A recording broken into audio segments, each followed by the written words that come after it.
When I bought a small piece of land on the edge of a mountain town, I built a modest but cozy wooden cabin. It wasn't flashy, but it was mine, a reflection of peace and hard work. Unfortunately, my neighborhood had a self-proclaimed HOA queen, Karen. Karen decided my cabin wasn't up to community standards. She called the HOA board, complained it ruined the aesthetic, and even sent me letters demanding remodeling compliance. The kicker? Her own house was a faded vinyl-sided McMansion with lawn ornaments that looked like a garage sale gone wrong. Instead of fighting her directly, I got creative. I rallied the neighbors who were tired of her constant nitpicking. We set up a community dump site for brush, old furniture, and renovation debris. But guess whose property was unanimously voted as the new official collection point? Karen's. Within weeks, piles of junk appeared by her fence line, perfectly legal under the new Neighborhood Green initiative that she accidentally approved while trying to assert her authority. My cabin, left untouched, admired by hikers passing through. Karen's yard, the eyesore she claimed to hate. Justice wasn't loud. It was poetic. The problem with petty power often reveals itself in communities where authority is concentrated in the hands of a few individuals who use it for personal gratification rather than genuine service. In the story of HOA Karen, her decision to report the cabin as having an ugly design wasn't truly about preserving the look of the neighborhood. It was about enforcing control over others to satisfy her own sense of superiority. This type of behavior is not rare in homeowners associations, workplaces, or even small social groups. When someone seizes even a modest form of authority and applies it in ways that are arbitrary or self-serving, they begin to exhibit the dangers of petty power. Petty power thrives in spaces where there is just enough authority to dictate the behavior of others, but not enough oversight to keep that authority in check. Homeowners associations, for instance, are often created with the noble purpose of maintaining property values, ensuring safety, and preserving community aesthetics. However, the gray area between guidelines and personal interpretation is where individuals like Karen flourish. They lean on rules not as tools for fairness, but as weapons to target those they dislike or those who simply do not conform to their subjective preferences. By labeling someone's cabin as ugly, Karen did not address any objective violation, but instead used her position to shame and pressure a neighbor into conformity. This reveals a deeper issue. The misuse of authority erodes trust. When neighbors see someone punished or harassed for something that does not genuinely harm the community, they begin to lose faith in the system designed to protect them. Instead of building unity, it creates division. People become fearful of expressing individuality, worried that stepping outside unwritten norms could make them the next target. In the long run, this does not preserve a neighborhood's character, but suffocates it. Diversity in housing, landscaping, and personal expression is what makes communities vibrant. The heavy hand of petty power smothers creativity and enforces a bland, uniform environment that serves no one's deeper well-being. Another consequence of petty power is that it fosters resentment and resistance. In the case of Karen, her obsession with controlling her neighbor backfired. When people sense that authority is being wielded unfairly, they no longer respect it. They look for ways around it, whether through clever tactics, quiet defiance, or outright rebellion. This is exactly why the neighbors in the story eventually sided against her. Instead of feeling protected by her vigilant watchdog role, they saw her behavior as intrusive and petty. Once resentment reached a tipping point, the same system she tried to control was cleverly turned against her. This demonstrates how fragile petty power really is. It only lasts as long as people tolerate it, and once exposed, it collapses under its own hypocrisy. From an educational perspective, the lesson here is twofold. First, those who hold even small amounts of authority must recognize the responsibility that comes with it. Leadership, no matter how modest, is not about asserting dominance, but about guiding with fairness and empathy. Second, communities should remain vigilant about how power is used within them. Systems like HOAs should be transparent, inclusive, and flexible enough to allow for individuality. When they are instead rigid and dictated by personal preferences, they stop serving the collective good. Ultimately, the problem with petty power is that it disguises itself as order when it is really about control. Karen's actions under the guise of protecting community standards expose the destructive impact of self-centered authority. Instead of making the neighborhood better, she isolated herself, invited opposition, and ironically became the source of ugliness she tried to eliminate. This pattern extends far beyond one story. It is a reminder that when people misuse power for personal ego, they weaken the very systems they claim to defend. True authority uplifts, petty power only divides. Creative justice is an approach to problem solving that relies on wit, strategy, and foresight rather than raw confrontation or retaliation. In the story of HOA Karen and the cabin, the neighbor could have chosen to fight her directly through arguments, heated exchanges, or even legal battles. While those methods might have provided temporary satisfaction, they would likely have escalated tensions and made the neighborhood an even more unpleasant place to live. Instead, the choice to use creativity to turn the tables shows a more sustainable and educational way of handling conflict, one that transforms frustration into empowerment. When someone wields authority in a petty or unjust way, the natural reaction is often to meet aggression with aggression. This is a common human instinct. When attacked, we want to defend ourselves. However, confrontation rarely changes the mindset of the aggressor and often strengthens their resolve. In an HOA setting, arguing with someone like Karen would only fuel her ego and convince her she was right to impose her standards. Creative justice, on the other hand, does not fight the battle on the aggressor's terms. It reframes the issue in a way that exposes the hypocrisy of the behavior, allowing others to see the unfairness more clearly and shifting the power dynamic without resorting to hostility. The strategy of turning Karen's own yard into the new dump site is a perfect example. On the surface, it seems humorous and ironic, but beneath that humor lies an important lesson in creative conflict resolution. Rather than tearing her down directly, the neighbors highlighted the contradiction in her behavior, demanding perfection from others while being blind to the imperfections in her own situation. This approach sends a message more powerfully than an argument ever could, because it forces the person misusing power to confront the consequences of their actions in a tangible way.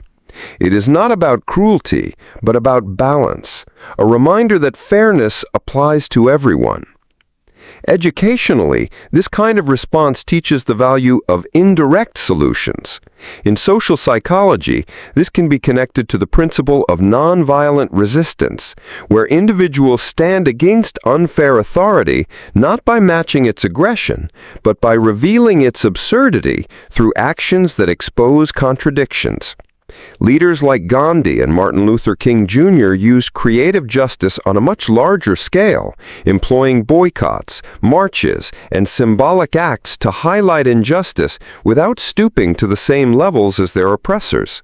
While the HOA story is lighthearted and small-scale, it demonstrates the same truth.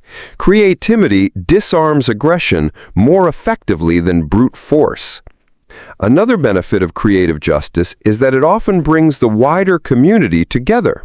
People are more likely to support a clever, fair solution than to join in a heated conflict. Neighbors who may have remained silent when Karen reported the cabin suddenly felt empowered to act when they saw a constructive, even humorous way to push back. This shows that creative approaches do not just resolve one person's problem, but can foster solidarity among those who share the same frustration. Instead of feeling like isolated victims of unfair authority, community members find strength in numbers and work together for a more balanced outcome. At its core, creative justice emphasizes long-term outcomes over short-term satisfaction. Winning an argument might feel good in the moment, but it rarely creates lasting change. Finding a solution that exposes unfairness while maintaining dignity sets a precedent that discourages future abuse of power. Karen's story proves this. After her house became the designated dump site, she lost credibility as the enforcer of neighborhood beauty standards. The message was clear, not through shouting matches, but through a living example of irony. Once her authority crumbled under its own contradictions, the community reclaimed balance without unnecessary hostility. The power of community unity becomes most visible when individuals realize that they are not alone in their struggles against unfairness or petty authority. In the story of HOA Karen, what began as one neighbor being singled out for having an ugly design cabin quickly turned into a shared realization that everyone in the neighborhood had, at one point or another, been subject to her nitpicking. What made the difference was not one person standing up alone, but a collective decision to no longer allow her behavior to dominate the community. This illustrates a timeless truth. When people come together around a common cause, their combined strength is far greater than what any one person could achieve alone.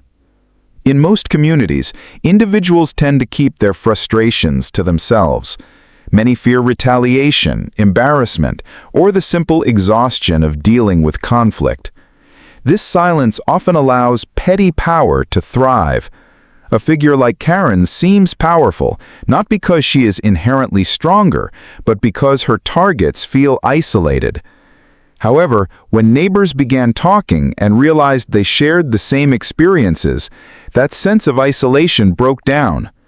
The moment people recognized their common frustrations, unity naturally followed. This shift from me versus her to us versus unfairness marked the turning point. It is a reminder that authority, no matter how controlling, relies heavily on division to maintain influence. When division fades, so does its power.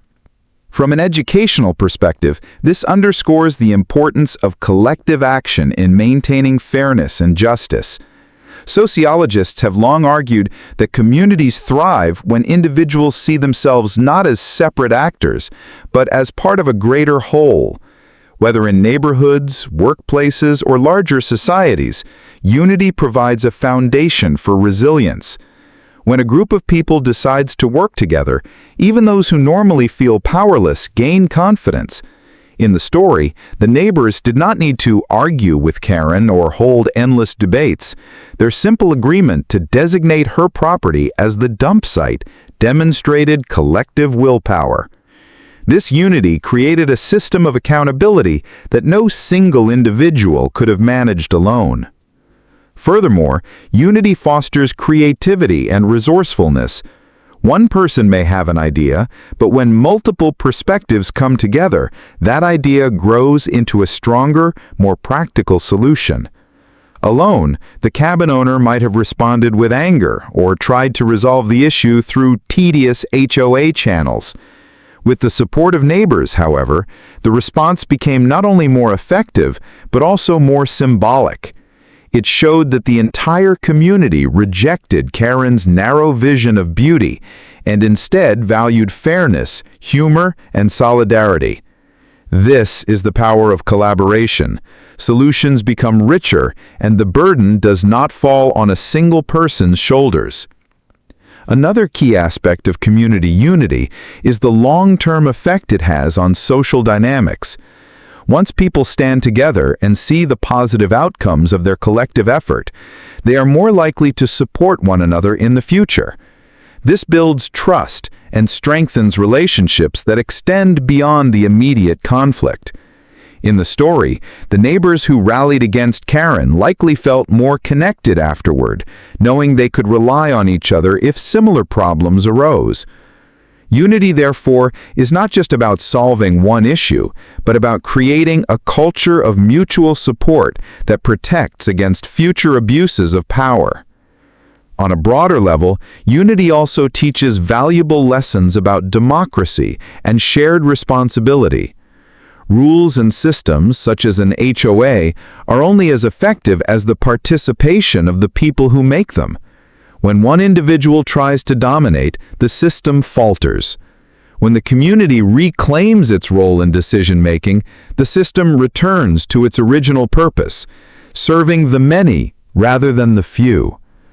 This reflects the larger principle that fairness in any society depends on the active engagement of its members. By uniting, the neighbors reminded themselves and Karen that authority exists to serve the community, not to control it. Ultimately, the story demonstrates that unity is not merely a reaction to conflict, but a proactive force for building healthier environments. When people recognize their shared struggles and pool their strengths, they not only resolve issues, but also prevent them from recurring. Karen's loss of influence was not due to one person outsmarting her. It was the community collectively deciding that her behavior no longer reflected their values. This is the enduring lesson of unity. It transforms fear into strength, silence into voice, and isolation into solidarity. Poetic irony is one of the most powerful forces in social dynamics because it exposes the contradictions between what people claim to value and what their actions actually produce. In the story of HOA Karen, the irony was sharp and undeniable. She accused her neighbor's cabin of being an ugly design that ruined the neighborhood, yet through her own actions, her house became the one place everyone associated with ugliness and disorder. This reversal highlights an important educational lesson. When people focus on condemning others rather than reflecting on themselves, they often end up becoming the very thing they despise. This phenomenon is not limited to neighborhood squabbles. History and everyday life are filled with examples of individuals or groups who enforce strict standards on others only to fall short of those same standards. Psychologists call this projection, where people highlight flaws in others as a way to distract from or deny their own insecurities. Karen's fixation on her neighbor's cabin was less about community standards and more about a need to elevate herself by tearing others down. The irony is that the energy she invested in controlling others could have been spent improving her own home or strengthening her relationships with neighbors. Instead, her actions created the very ugliness she claimed to fight against. Poetic irony works as a natural form of justice because it reveals truth without the need for direct confrontation. In Karen's case, the decision to make her property the new dump site served as a mirror, reflecting her hypocrisy for everyone to see. She wanted to impose beauty standards, yet her yard became the most unattractive part of the neighborhood. The lesson here is that actions driven by selfishness or pettiness often produce the opposite outcome of what was intended. When authority is misused to shame others, it inevitably backfires and diminishes the credibility of the person misusing it. From an educational standpoint, this teaches the importance of self-awareness and humility. Before criticizing others, individuals must evaluate whether their own actions align with the values they are promoting. If Karen had practiced self-awareness, she might have realized that her own property was not flawless, and that by singling out someone else, she risked drawing unwanted attention to her own shortcomings. Humility, on the other hand, would have allowed her to approach the situation differently, perhaps by engaging her neighbor in a constructive conversation or appreciating the uniqueness of the cabin. Instead, her arrogance blinded her to her own vulnerability, setting the stage for the ironic downfall. Another important aspect of poetic irony is its communal effect. When hypocrisy is exposed in such a visible way, it strengthens group awareness and discourages similar behavior in the future. Neighbors who might have been tempted to side with Karen or adopt her nitpicking tendencies instead witnessed the consequences of her approach. They saw that using rules as a weapon rather than a guideline leads to embarrassment and isolation. This not only discredited Karen, but also reinforced healthier standards within the community. Irony, in this way, becomes a teacher, reminding everyone that fairness and empathy are more sustainable than control and criticism.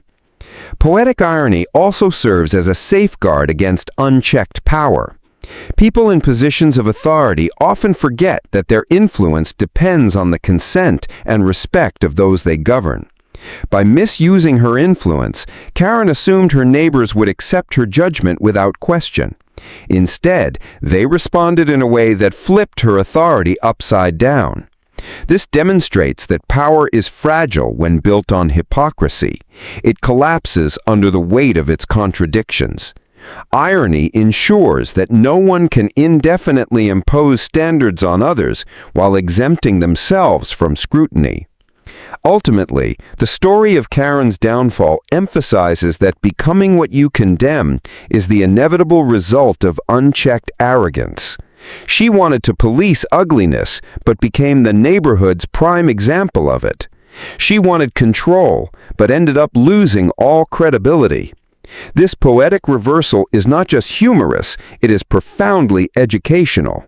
It reminds us that fairness, humility, and consistency are the only sustainable ways to lead or influence others. When we neglect these principles, irony will eventually step in to balance the scales. The broader takeaway is that poetic irony is not merely a form of entertainment, but a built-in mechanism of social accountability. It forces people to confront their contradictions and shows communities the dangers of hypocrisy. Karen's story may be local and lighthearted, but the principle applies universally. When people use their energy to tear others down, they set the stage for their own undoing.